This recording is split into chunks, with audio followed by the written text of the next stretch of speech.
So what did you miss at Jubilee today? Well, you missed a parade. Well, we almost missed it too. Today at Jubilee we celebrated Palm Sunday, and we had a palm parade. Hundreds of palms. Everybody had palms. We sang, we danced, we had a donkey, not a live donkey, but a donkey. Um, this donkey.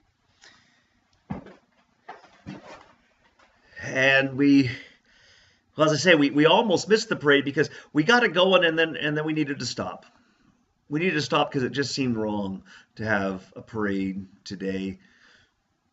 It seemed wrong to have a parade when what we seem to be celebrating is, I don't know, weak, undeveloped faith.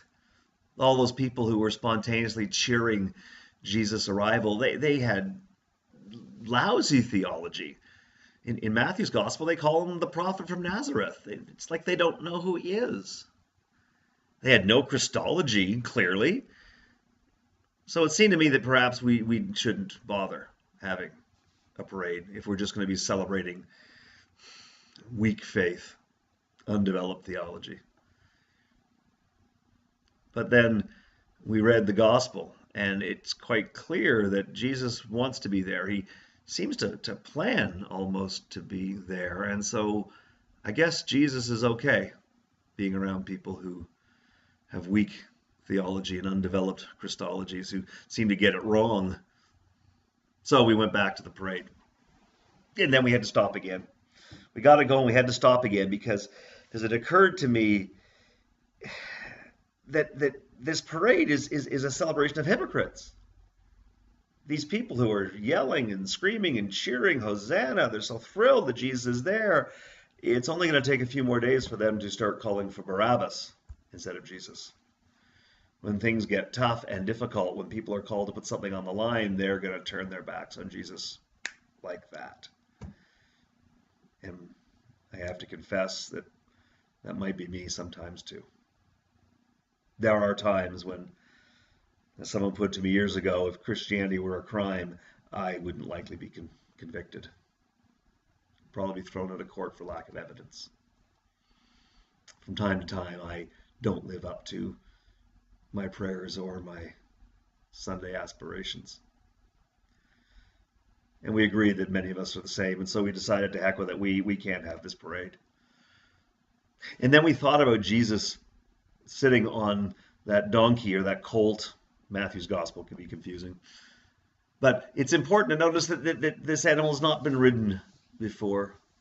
And as one who has ridden a lot of horses and has gentled some horses, it's hard to ride an animal that hasn't been ridden before, particularly in a parade with all that noise. The instinct of that animal is to get the heck out of there. But I know from firsthand experience that when I'm riding a horse, if I'm calm and relaxed, then the horse is calm and relaxed. And together we trust each other and we can do almost anything. So Jesus must have been so calm and so relaxed that the animal could just easily trust him and not be afraid. And so perhaps we are invited to do the same thing. To relax, to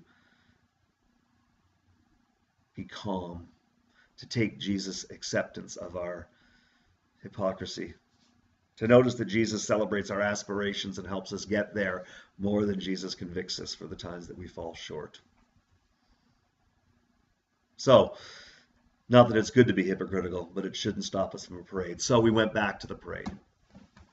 But then we had to stop again because it's also a problem when you think of everything that's going wrong in the world right now. How can we have a parade when there's bombing in Syria, when there's drought in Africa, when there is hideous distance between the rich and the poor, the privileged and the left out? How can we possibly celebrate when there's so much wrong in the world? How can we celebrate when some of us are grieving and hurting, when some of us know that our lives will end in the foreseeable future? How could we possibly? And then we looked at that crowd and recognized that that crowd were living in military occupation. They were no strangers to violence. or poverty or struggle. And yet there they are. And they shout Hosanna. And it's interesting, Hosanna means save us. It's almost imperative. Save us now. And there are those who believe that from the time of the Hebrew scriptures to our gospel, the word Hosanna changed its meaning a little bit, that it became more a word of praise. So as they're screaming Hosanna as Jesus comes into Jerusalem, they're praising and worshiping. Except I don't think that's true. I think the meaning stayed the same. I think they are calling save us, not so much in celebration as in need and in truth. And they know the world is difficult. They know their lives are hard, and they are calling out, save us. But they are doing it joyously because they recognize, they feel the presence of God. They know that they're being heard. They know that they're not alone. And so they can grieve. They can ask for hope when all seems hopeless. They can imagine and be part of changing the world even when it looks impossible.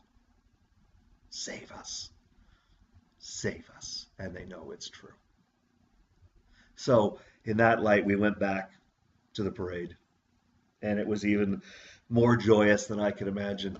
There was rhythm and noise and dancing, and we paraded. And that parade eventually brought us to the Lord's table, where we shared in communion and recognized our connection and recognized the true hope that comes from being in communion with each other and with God. And that's how we celebrated Palm Sunday today. That's what you missed. But you were with us in our hearts, and we hope that you'll be with us in person soon. Until we see you, God bless.